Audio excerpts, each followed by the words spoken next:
एक दलित माणूस या ठिकाणी आला म्हणून त्याच्या पायाच्या स्पर्शाने हे संपूर्ण मैदान अशुद्ध झालंय असं सांगत या लोकांनी तिथे यज्ञ हवन केलं आणि गंगाजल शिपडून त्या जागेचं तथाकथित शुद्धीकरण केलं। इस पवित्र स्थल की पवित्रता पुनर्स्थापित करने के लिए किया गया यज्ञ है। पण हा माणूस कोण आहे माहितीये? कोणी सामान्य माणूस नाही, हे आहेत भारताच्या राजकारणातील एक दिग्गज नेते, देशातील सर्वात जुन्या राजकीय पक्षाचे म्हणजेच काँग्रेसचे राष्ट्रीय अध्यक्ष आणि राज्यसभेतील विरोधी पक्षनेते मल्लिकार्जुन खरगे। आज त्यांच्याकडे देशातील सर्वोच्च राजकीय ताकद आहे, पैसा आहे, अफाट सत्ता आणि प्रतिष्ठा आहे, पण या सडक्या विचारधारेला माणसाचं कर्तृत्व दिसत नाही, दिसते ती फक्त आणि फक्त त्याची जात। अरे ज्या माणसाला अशुद्ध ठरवून तुम्ही आज मंचावर यज्ञ हवनाची आग पेटवलीत ना, त्या माणसाने आयुष्यात आगीचे असे चटके सोसलेत ज्याची तुम्ही कल्पनाही करू शकत नाही। इतिहास उघडून बघा, हा तोच माणूस आहे ज्याच्या डोळ्यांसमोर वयाच्या अवघ्या 7व्या वर्षी त्याच्या जन्मदात्या आईला, लहान बहिणीला आणि काकूला रझाकारांनी घरात कोंडून जिवंत जाळून मारलं होतं। त्या पेटत्या घराच्या राखेतून स्वतःचे अश्रू पुसत संघर्षाच्या निखाऱ्यांवर चालून हा माणूस देशाच्या या सर्वोच्च पदावर पोहोचला। ज्या आगीने त्यांच्या कुटुंबाला गिळलं ती आग खरगेंना संपवू शकली नाही, पण आज स्वातंत्र्याच्या इतक्या वर्षानंतरही या समाजातील जातीवादाची आग तशीच धगधगते। विचार करा, जर देशातील एका राष्ट्रीय अध्यक्षाला केवळ त्याच्या जातीमुळे हा अपमान सहन करावा लागत असेल, तर या देशातील खेड्यापाड्यात राहणाऱ्या एका सामान्य दलिताची अवस्था काय असेल?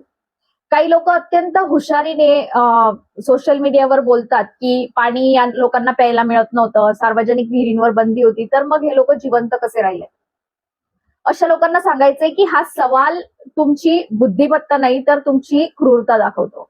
माणूस जिवंत राहिला कारण त्याने जनावरांपेक्षाही वाईट जीवन जगून, नद्यांच्या काठची चिखलमय डबकी पिऊन, अपमान सहन करून स्वतःचा जीव वाचवला। आणि हे चित्र फक्त 100 वर्षापूर्वीचं नव्हतं, आजच्या डिजिटल आणि आधुनिक भारतात सुद्धा काय घडतंय पहा, मी सांगते।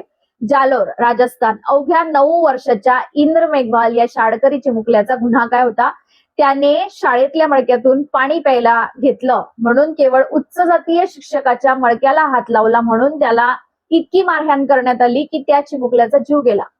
मध्य प्रदेशच्या सिधीमध्ये एका गरीबाच्या चेहऱ्यावर आणि अंगावर एक तथाकथित उच्च जातीय माणूस सर्रास मूत्रविसर्जन करतो, ही कोणती मानसिकता आहे?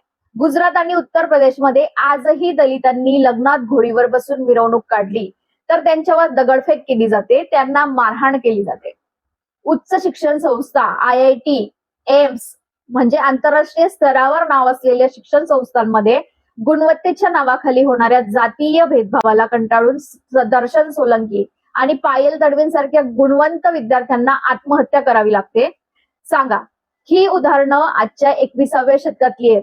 जर आजही पाणी प्यायल्यामुळे जीव जातोय, घोडीवर बसल्यामुळे मार खावा लागतोय, तर जात कुठे संपली? सोशल मीडियावर रोज एकच सूर आजकाल सुरू आहे, आरक्षण हटाव, आरक्षण हटाव, जाती कुठे उरली आहे। अनेकदा असा युक्तिवाद केला जातो की दलित समाजात आता लोक श्रीमंत झाले, त्यांच्याकडे गाड्या आहेत, त्यांच्याकडे बंगले आहेत, तरीही त्यांना आरक्षणाची गरज काय? पण जातीवाद हा गरिबीचा प्रश्न नाहीये, तो मानसिकतेचा आणि सामाजिक प्रतिष्ठेचा प्रश्न आहे। पैसा आला की जात पुसली जात नाही।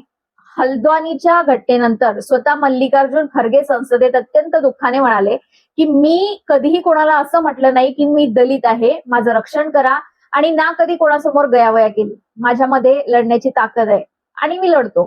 पण हल्द्वानीमध्ये स्टेटचे शुद्धीकरण करून मला अस्पृश्यतेची जाणीव करून देण्यात आली आणि माझा अपमान करण्यात आला।